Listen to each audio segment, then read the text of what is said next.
Film की शुरुआत होती है अंटार्कटिका ओशन से। एक बहुत बड़ा शिप बर्फ में जम चुका था।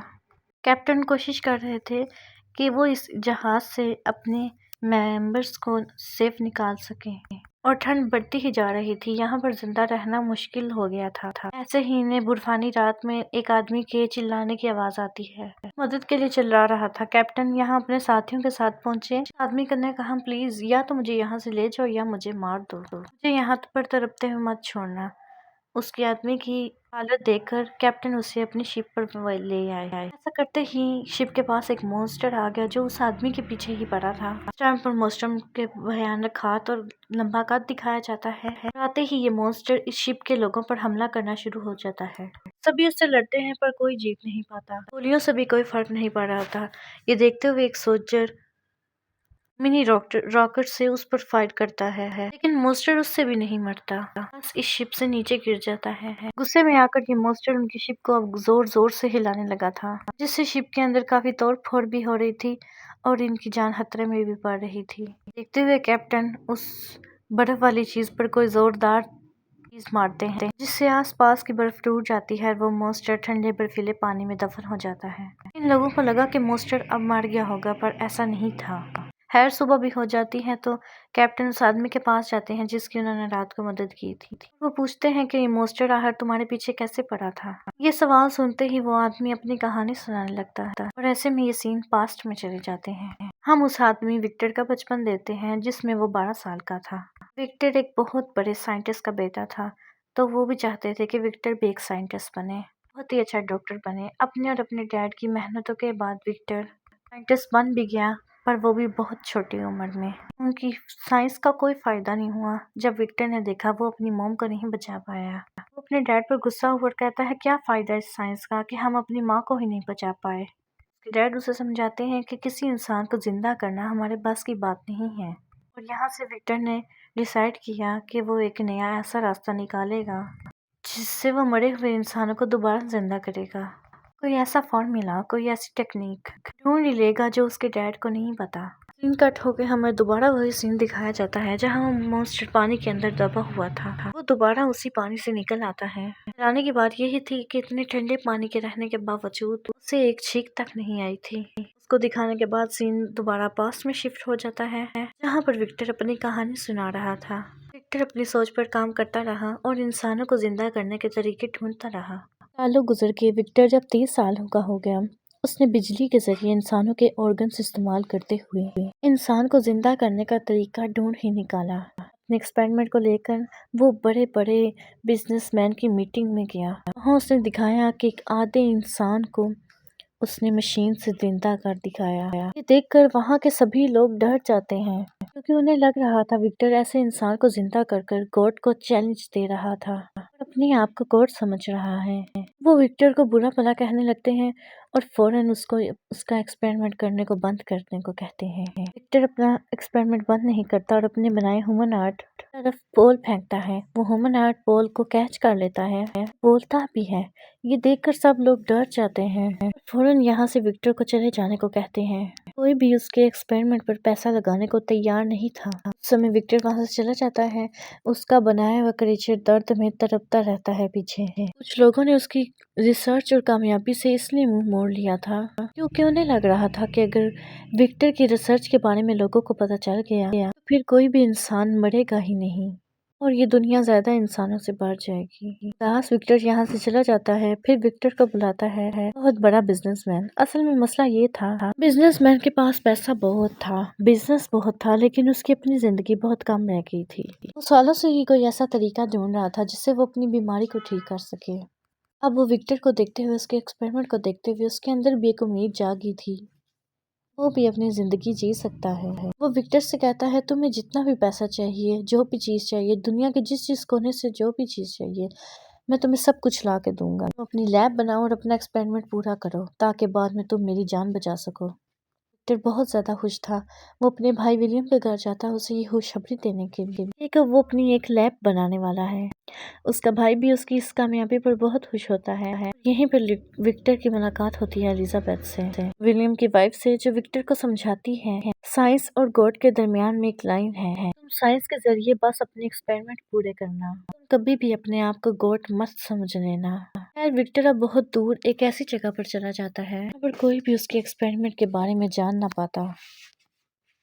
इस हवेली को वो आहिस्ता आहिस्ता अपनी लैब में बदल देता है। चांदी के 2 बड़े बड़े एंटीनास भी मंगवाता है। वो जानता था उससे एक इंसान को जिंदा करने के लिए बहुत ज्यादा बिजली इस्तेमाल करनी पड़ेगी। इतनी बिजली इस टाइम पर कोई भी बना नहीं सकता था और पूरे इंसान को जिंदा करने के लिए उसने आसमानी बिजली का सोचा था। और ये चांदी के एंटीनास आसमानी बिजली को इकट्ठा करने के लिए काफी ठीक थे और उसके बनाए इंसान को भी जिंदा कर देते।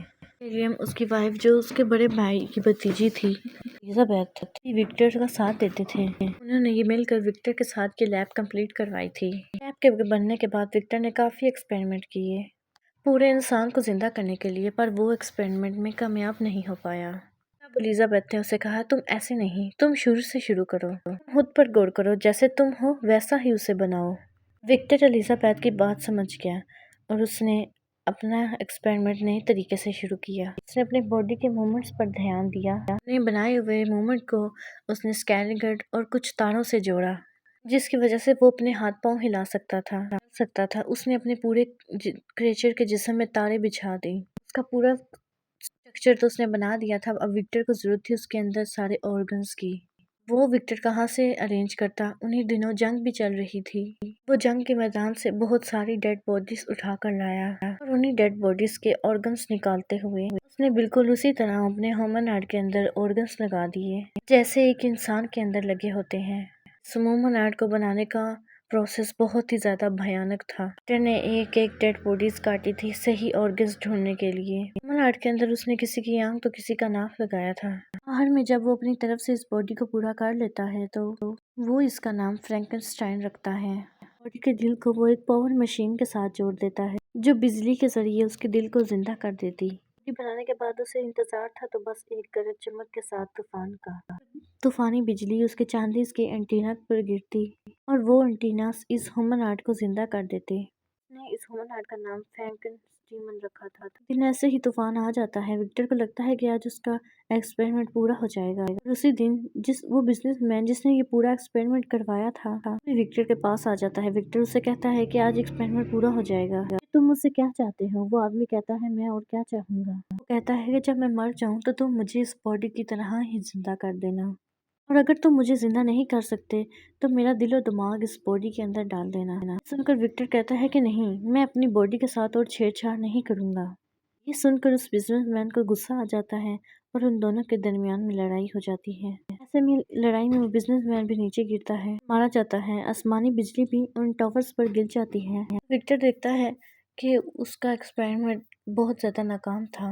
ह्यूमन जिंदा नहीं होता। विक्टर अब पूरी तरह टूट चुका था। उसकी सालों की मेहनत बर्बाद हो गई थी, इसलिए वो थक कर सो गया। सुबह जब उठा तो उसे अपनी आंखों पर यकीन नहीं आ रहा था। फ्रैंकेनस्टाइन चल सकता था, वो उसकी आंखों के सामने खड़ा था। हड्डियों में बंधे हुए इस क्रिएचर को वो खुद ही देखकर डर जाता है कि चाल चलन बहुत ही ज्यादा अजीब थी। जाहिर सी बात थी, वो एक नॉर्मल इंसान तो था नहीं।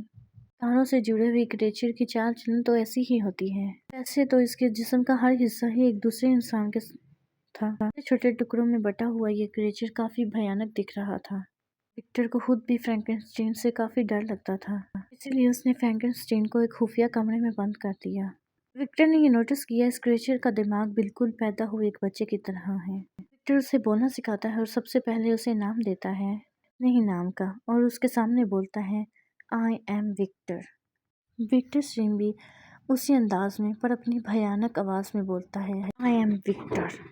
हर गुजरते दिन के साथ विक्टर उसे आम इंसानों वाली लाइफ गुजारने को तरीके सिखाता है, लेकिन विक्टर ये बात भूल गया कि दिमागी तौर पर फ्रैंकेनस्टाइन एक बच्चा है, उसे एक बच्चे की तरह ट्रीट करना होगा।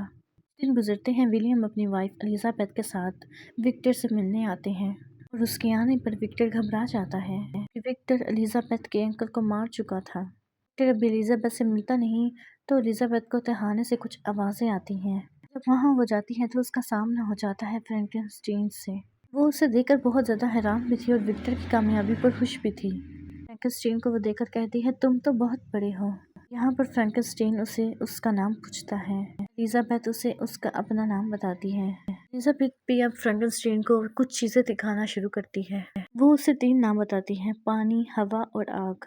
विक्टर जब ये नोटिस करता है फ्रैंकेनस्टीन उसकी बताई हुई ये बातें नहीं सीख रहा, बल्कि एलिजाबेथ की बातें सीख रहा है, क्योंकि वो बच्चों के लेवल पर आकर उसे सिखा रही है। तो उससे थोड़ी सी जेलसी फील होने लगती है। गुस्से में वो अपने भाई विलियम के पास आता है और उसे कहता है तुम फौरन एलिजाबेथ को यहाँ से ले जाओ। क्रिएचर मैंने बनाया है वो बहुत खतरनाक है। उसी ने ही एलिजाबेथ के अंकल को भी मार दिया है। वो विलियम को एलिजाबेथ के अंकल की लाश भी दिखाता है। वो कहता है तुम्हें अपनी और अपनी वाइफ की जान प्यारी है, आज यहाँ से चले जाओ और मैं अपने इस क्रिएचर को भी खत्म कर दूंगा। विलियम अपनी वाइफ एलिजाबेथ को यहाँ से लेकर चला जाता है। विलियम के जाते ही विक्टर इस पूरे महल को पेट्रोल से आग लगाकर जला देता है। इसकी वजह से ये पूरा महल ब्लास्ट हो जाता है। विक्टर भी उड़कर बाहर निकलता है। उसकी टांग इतने बुरे तरीके से जख्मी हुई थी, पूरी टूटी हुई थी, बस अपनी बॉडी के पिछले हिस्से की तरफ से थोड़ी सी जुड़ी हुई थी। विक्टर की हालत देखते हुए विलियम परेशान हो जाता है। वो उससे भी और अपने साथ एलिजाबेथ को लेकर शहर चला जाता है। इसके पास सीन यहीं से कट होकर मूवी दोबारा में प्रेजेंट में आ जाती है। यहाँ पर हमें दिखाया जाता है कि फ्रैंकेनस्टीन से ही सलामत पानी से बाहर निकल आया था। बदला लेने के लिए अब वो शिप के अंदर भी चला गया था। तो शिप के कुछ हिस्सों में भी आग लगाना शुरू कर दी थी। कैप्टन हुड फ्रैंकेनस्टीन के सामने जाता है। क्या विक्टर ने यानी तुम्हारे डैड ने जो कहानी सुनाई है क्या वो सच है? क्या तुम वाकई में इतने खतरनाक हो के इंसानों को मार देते हो? फ्रैंकेनस्टीन से कहता है नहीं, वो आधी सच्चाई है। मैंने किसी इंसान को कभी नहीं मारा। हाँ, मैं ये ज़रूर मानता हूँ कि मुझे विक्टर पर गुस्सा है। मैं उससे बदला लेना चाहता हूँ उस चीज़ का जो उसने मेरे साथ किया। उसने मुझे जलते हुए महल में छोड़ दिया था। मैंने बहुत मुश्किल से अपनी जान बचाई और बेसमेंट के रास्ते से होता हुआ बाहर निकल आया। रास्ता जंगलों में निकलता था। मैं जंगलों में कई सालों तक भटकता रहा। कहता है कि विक्टर ने इस बात का भी ख्याल नहीं किया कि मैं एक बच्चा था दिमाग से, इस दुनिया में कैसे जीता। मुश्किलें से ही जानवर तक मुझे देखकर बाहर जाते थे। मैं बहुत अकेला था। जंगल में कुछ शिकारी मुझे देखते तो मुझ पर हमला करने लगते, क्योंकि वो मुझे शैतान देखते और मानते थे। ऐसे ही एक दफा शिकारी जंगल से बचकर वो भाग नहीं पाता और शिकारी उसे गोलियां मार देते हैं। जान बचाते हुए वो वहां से भागता हुआ एक घर के पास आता है। वो छुप जाता है। जब उसे होश आया तो वो देखता है कि उसके सारे के सारे जख्म भर चुके थे। फ्रैंकेनस्टीन हैरानी से ये सब कुछ बता रहा था। फिर वो बताता है कि मैंने उस घर में देखा, उस घर में काफ़ी सारे लोग रहते थे। बहुत प्यार से मेरे साथ किया और मुझे यकीन हुआ कि मेरी भी ऐसी प्यारी सी फैमिली होनी चाहिए। फ्रैंकेनस्टाइन ये देखता था कि एक ओल्ड मैन अपनी भतीजी को पढ़ाया करता था। कर वो सारी बातें समझता, उनकी लैंग्वेज को सुनता और उनके बिहेवियर को भी नोट करता था। फ्रैंकेनस्टीन के दिल में भी ये उमंग जागती है कि वो भी इस फैमिली का हिस्सा बन जाए। वो देखता था किस तरह फैमिली के लोग अपने अपने कामों पर जाते हैं, घर की ज़रूरतें पूरी करते हैं। उसने भी घर के लोगों की मदद करने के लिए, घर की ज़रूरतें पूरी करने के लिए तभी वो जंगल में जाकर ढेर सारी लकड़ियों के बंडल लाकर इनके पास रख देता था। कभी वो हिरन का शिकार करके इनके पास ला देता था। ये फैमिली हैरान भी होती है कि इनकी मदद कौन कर रहा है। तब ग्रैंडपा ये कहकर टाल देते हैं कि हो सकता है गोट हमारी मदद कर रहे हों। हर कुछ ऐसा गुजरता है तो ये फैमिली घर छोड़कर शहर जाने का फैसला करती है, पर इनके ग्रैंडपा यहीं पर रह जाते हैं। पता चलता है कि ग्रैंडपा देख नहीं सकते थे, पर वो सुन ज़रूर सकते थे और वो ये बात हमेशा से जानते थे कि फ्रैंकेनस्टीन उनके घर रह रहा है। वो फ्रैंकेनस्टीन को एक इंसान ही समझते थे और वो ये भी जानते थे कि हमेशा से फ्रैंकेनस्टीन ही उनकी मदद किया करता था। उनकी फैमिली के जाने के बाद फ्रैंकेनस्टीन उनके सामने आ जाते हैं और ओल्ड मैन उसे अपनी फैमिली के तौर पर एक्सेप्ट कर लेते हैं। वो जितना अरसा फ्रैंकेनस्टाइन के साथ रहते हैं वो उसे इंसानों की तरह जीना सिखा देते हैं, उसे पढ़ना भी सिखाते हैं और इंसानों वाले सभी काम करना सिखाते हैं। एक दिन फ्रैंकेनस्टाइन सब कुछ सीख जाता है और ग्रैंडपा उससे बात कर रहे होते हैं। वो उससे पूछते हैं कि तुम कहाँ से आए हो। ये सुनकर फ्रैंकेनस्टाइन चौंक जाता है, क्योंकि इसका जवाब तो उसके पास भी नहीं था। ग्रैंडपा उसे समझाते हैं और उससे पूछते हैं तुम्हें इतना तो याद होगा कि आखिरी टाइम पर तुम कहाँ थे। फ्रैंकेनस्टाइन उसे कहता है हाँ मुझे याद है, जहाँ से मैं आया था वो जगह मुझे याद है। ग्रैंडपा उसे समझाते हैं तुम वहाँ पर जाओ, तुम्हें अपनी लाइफ के बारे में वहाँ से ज़रूर पता चलेगा।